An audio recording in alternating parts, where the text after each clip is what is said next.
सृष्टि बचपन से ही दिखने में सुंदर नहीं थी, लेकिन अमीर बाप की बेटी सृष्टि पर उसकी माँ जान छिड़कती।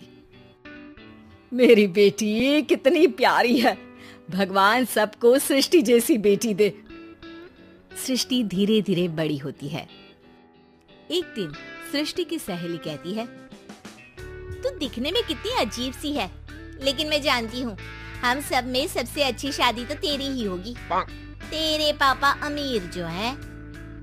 और बता नहीं सकते यार, दहेज तो हर कोई देता है, ये क्या ज्यादा ले जाएगी अपने पति के लिए? अरे बड़े शहर में कोठी है इसके पापा की। अरे पापा की है ना, कौन सी इसकी है? इसकी होती तब तो कोई भी लड़का इससे शादी कर लेता। अरे पापा की मतलब पापा की है तो मेरी ही है ना? किसने कहा? अब तेरी तो तब होगी ना जब तेरा भाई ना हो। वैसे भी शादी के बाद सारी प्रॉपर्टी भाई के नाम होती है। सृष्टि समझ जाती है कि उसे किसी भी हालत में माँ बाप की सारी प्रॉपर्टी को अपने नाम करना है, लेकिन कैसे? एक दिन सृष्टि का भाई शीनू कहता है, बहन क्या कर रही है? तुझसे एक बात करनी है। अरे हाँ करना, मैं तो तेरी बहन हूँ। बहन मेरी लाइफ में ना एक लड़की है, बहुत अच्छी है। मैं सोच रहा हूँ माँ और पापा से बात करूँ शादी के लिए। सृष्टि को समझ में आ जाता है कि भाई की शादी होते ही भाभी उसे एक दिन भी घर में बर्दाश्त नहीं करेगी।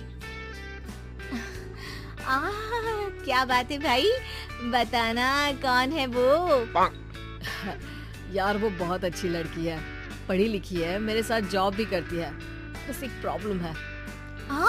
प्रॉब्लम? क्या प्रॉब्लम है भाई? यार वो शादीशुदा है, लेकिन उसके पति ने उसे सिर्फ इसलिए छोड़ दिया क्योंकि उसके माँ बाप दहेज नहीं दे पाए। सृष्टि ये सुनकर न जाने क्यों खुश हो जाती है। अरे भाई तो क्या हुआ, लड़की तुझे तो पसंद है ना? शीनू को लगता है कि बहन उसे समझ रही है। वो इस बात से अनजान होता है कि उसकी बहन की मंशा पूरा घर हड़पने की है। सृष्टि अपनी माँ से कहती है, मम्मी मुझे तो बहुत चिंता है। पता है शीनू क्या कर रहा है? अरे क्या कर रहा है, वो तो काम पर जाता है और वापस घर आता है। नहीं ना माँ, वो यही तो नहीं कर रहा, बाकी सब कर रहा है। आपको पता है उससे प्यार है, और वो भी एक शादीशुदा लड़की से। ये क्या हो गया? मैं सोसाइटी में क्या मुंह दिखाऊंगी? अरे तेरे पापा तो यही कहेंगे कि मैंने ही उसे बिगाड़ दिया है। माँ देखो, मेरी बात मानो, पापा पर भी विश्वास करने की जरूरत नहीं है। अब आप ही बताओ, पापा इतनी देर घर के बाहर रहते हैं क्यों? बोलो। तो वो तो नौकरी करते हैं ना। बहुत दूर है माँ, पापा का ऑफिस तो 7 बजे खत्म हो जाता है, लेकिन देखो कितनी देर से आते हैं। अरे नहीं बेटा, ऐसी कोई बात नहीं है। सृष्टि माँ को एक औरत से बात करते हुए देखो माँ, कैसे है पापा? मैं ना कहती थी कि पापा सही नहीं है। मैं तेरे पापा से बात करूंगी, दे फोटो मुझे। वो तो डिलीट हो गई। लेकिन चल, तूने तो देख लिया ना, पापा से बाद में बात कर लेना। और हाँ, मेरा नाम बिल्कुल मत लेना। हाँ माँ। अब क्या था, सृष्टि की माँ और पिता के बीच झगड़ा होना शुरू हो जाता है। सृष्टि के मन में क्या चल रहा था कोई नहीं जानता था।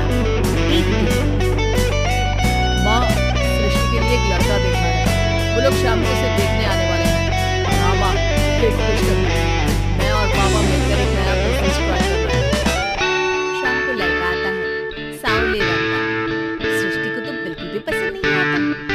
लड़के की माँ कहती है, लड़की का चेहरा तो कोई खास नहीं, लेकिन अगर मेरे बेटे को आप कुछ सेटल कर दें तो मैं उसकी शादी आपकी बेटी से करा दूंगा। सृष्टि को लड़का बिल्कुल पसंद नहीं आता। उसे भाई पर गुस्सा आ जाता है। लड़के वाले के जाने के बाद कहती है, माँ देखा, शीनू मेरे लिए कैसा लड़का लेकर आया, न दिखाने लायक न सुनने लायक, सेटल भी नहीं, वो भी हम करें। अरे माँ, मैं जानती हूँ ये मेरी शादी किसी जाता है। कैसी बात कर रही है बहन? तूने तो देखा ना, लड़के को मैंने ही मना कर दिया तुझसे शादी के लिए। जिसने लड़का बताया था उसने इसकी बहुत तारीफ की थी। बात आईटी हो जाती है, लेकिन सृष्टि का मन शांत नहीं होता। क्या करूं, कुछ समझ में नहीं आ रहा। मेरी शादी होगी तो ये लोग पूरी प्रॉपर्टी शिवू के नाम कर देंगे। मेरे हाथ तो कुछ लगेगा ही नहीं। तभी सृष्टि को आइडिया आता है, किसी वकील को फोन करती है। जी देखिए, अगर आपके मम्मी पापा का तलाक हो जाता है तो आपके पिता की आधी प्रॉपर्टी आपकी माँ के नाम हो जाएगी। फिर उसमें वो किसी को भी दे सकती है। सृष्टि अब माँ को बेटे को बुलाती है। माँ, शीनू पर नजर रखा करो। वो जिस लड़की के प्यार में है ना, वो शादीशुदा है। यहाँ आएगी, सारा पैसा, रुपया, जमीन, जायदाद सब हड़प लेगी। पापा का भी हाल तुमसे छुपा नहीं है। ऐसा ना हो कि मैं और आप एक दिन सड़क पर भीख मांगे। हे भगवान, मैं तो जीते जी मर जाऊंगी अगर ऐसा हो गया तो। ऐसा हो गया नहीं माँ, ऐसा ही होगा। अभी समय है, आगे का सोच लो। मैं तो कहती हूँ पापा से आधी प्रॉपर्टी लेकर अलग हो जाओ। पापा की आधी प्रॉपर्टी भी हम लोगों को अगर मिल जाती है ना, तो अगले 7 जन्म सफल समझो। बेचारी माँ बेटी के कहने पर पति से तलाक लेकर अलग हो जाती है। सृष्टि अब पैसे से गाड़ी और अपने दूसरे महंगे शौक पूरे करने लगी। उसके दोस्त भी उसके पैसे इस्तेमाल करते। सृष्टि, कल तुम कहाँ थी? मैं सारा दिन घर पर अकेली थी। तो मैं क्या करूं? मैंने ठेका तो नहीं लिया है ना तुम्हें संभालने का। माँ को सृष्टि से ये उम्मीद नहीं थी। वो बैठकर रोने लगती है।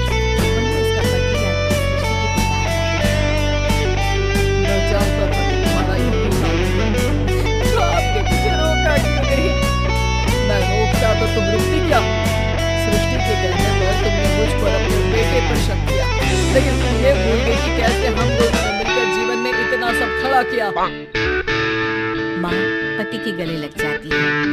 मुझे माफ कर दीजिए, मैंने आपकी कमाई का एक बड़ा हिस्सा गवा दिया। कोई बात नहीं, तुम साथ दो तो मैं ऐसी 7 प्रॉपर्टी खरीद कर दूंगा।